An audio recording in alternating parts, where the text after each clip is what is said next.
ماں باپ کے حقوق کی جب بات آتی ہے، دنیا سے ان کے رخصت ہو جانے کے بعد بھی، دنیا سے ان کے چلے جانے کے بعد بھی ان کے حقوق ہم سے متعلق ہوتے ہیں. وہ زندہ ہو یا وہ وفات پا چکے ہو، وہ ہمارے گھر میں ہو یا وہ قبر میں سو رہے ہو، بہر صورت ان کے حقوق ہم پر اولاد ہونے کی حیثیت سے بہت ساری باتوں کا ہم سے تقاضا کر دے. ایک صحابی آئے، آ کے کہا، اے اللہ کے نبی، میرے ماں باپ کی اطاعت و فرما برداری، زندگی میں نے ان کی اطاعت و فرما برداری کر لی ہے، وفات پا چکے ہیں، اب وفات پانے کے بعد بھی ان کے کوئی حقوق مجھ پہ واجب ہیں کیا؟ پیارے نبی صلی اللہ علیہ وسلم نے کہا، ہاں 5 حقوق. کہا کہ ہاں 5 باتوں کی تعلیم آپ نے دی جو ہر اولاد کو چاہیے کہ اب وہ اپنے وفات شدہ ماں باپ کے حوالے سے ان باتوں کا خیال رکھے. کہا پہلی چیز، ہمیشہ ان کو دعا میں یاد رکھنا، ان کے حق میں دعا کرنا. جب بھی دستے دعا اٹھے اللہ سے مانگنے کے لیے، جہاں ہم اپنے لیے مانگتے ہیں، اپنے ماں باپ کے لیے مانگے، ان کی برزخی زندگی کے لیے، ان کی قبر کی زندگی کے لیے، ان کے سفر آخرت کے لیے، ان کے حساب و کتاب کے لیے، ہمیشہ آسانی کے لیے دعا کرنا. کہا دعا. پھر کہا استغفار والاستغفار لہما.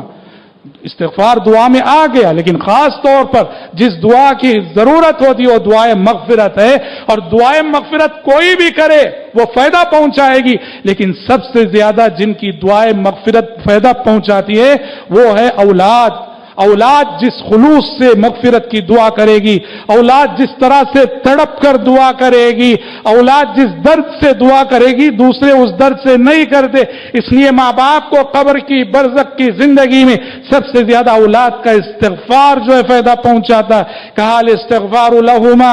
وفات کے بعد تمہارے ماں باپ کا دوسرا واجب ہونے والا حق کہ ماں باپ کے حق میں استغفار کرو. اور تیسرا کہا کہ انہوں نے زندگی میں یا موت کے وقت تمہیں جو وصیت کر گئے ہیں وہ ان وصیتوں کو پورا کرنا، ان اس عہد و پیمان کا لحاظ رکھنا اور ان کی وصیتوں کو پورا کرنا. اور کہا چوتھا حق، کہا کہ اکرام و صدیقہما.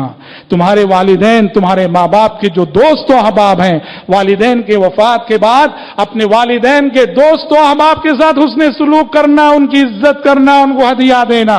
دیکھو کہ ماں کی سہیلیاں کون تھیں، ماں کی کن سے بنتی تھی، ماں کے ساتھ کن کا گہرا رشتہ تھا، ان کو چاہنے والی ماں کن کو چاہتی تھی. جاؤ ان سے محبت کرو، ان کو اپناؤ، ان کو ہدیات دو. اور دیکھو کہ باپ کے دوست کون تھے جن سے مل کر تمہارا باپ خوش ہوتا تھا، ان کے ساتھ حسن سلوک کرو. اور 5واں حق کہا وصلۃ الرحم الذی لا توصل الا بہما، کہ دونوں طرفین سے ماں باپ سے جڑنے والی رشتہ داری کا لحاظ رکھنا.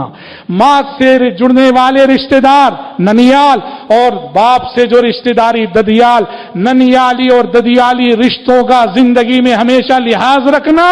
یہ والدین کے دنیا سے رخصت ہو جانے کے بعد ان کے ساتھ حسن سلوک کا اعلیٰ ترین مظہر ہے.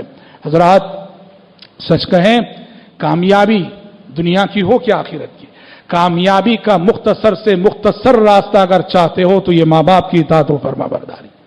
سعادت مندی دنیا ہو کہ آخرت کی، دنیا اور آخرت کی سعادت مندی مختصر سے مختصر عمل کے ذریعے حاصل کرنا چاہتے ہو، یہ ماں باپ کی اطاعت و فرما برداری ہے. رتبے، مرتبے، اعلیٰ درجے دنیا اور آخرت میں، اعلیٰ درجے اور اعلیٰ رتبے اور اعلیٰ مراتب کے حقدار بننا چاہتے ہو تو اس کا سب سے مؤثر ذریعہ ماں باپ کی اطاعت و فرما برداری ہے.